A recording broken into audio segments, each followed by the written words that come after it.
સુરત શહેરમાં અસામાજિક તત્વોનો આતંક વધી ગયો છે ત્યારે ગઈકાલે સચિન વિસ્તારમાં 4 થી 5 લોકો પર અસામાજિક તત્વોએ આતંક કર્યો હોવાની વાત સામે આવી છે।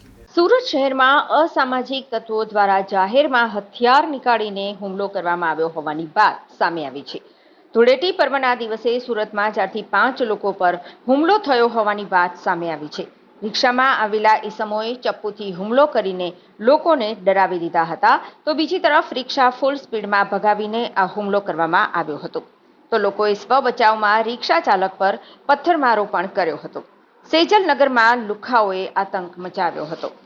સચિન વિસ્તારના સેજલનગરમાં આ ઘટના બની હતી, તો લોકો ધૂળેટી રમતા હતા તે દરમિયાન અચાનક આવી બબાલ થતા લોકો પણ ગભરાઈ ગયા અને તેમણે રિક્ષા ચાલક પર સ્વ બચાવમાં પથ્થરમારો પણ કર્યો હતો।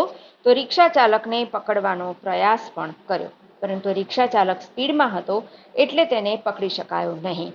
તો પોલીસે પણ ઘટના સ્થળે જઈ તપાસ હાથ ધરી હતી અને સમગ્ર ઘટનાનો પર્દાફાશ કર્યો, પણ આરોપીઓ હજી પણ પોલીસની પકડની બહાર છે।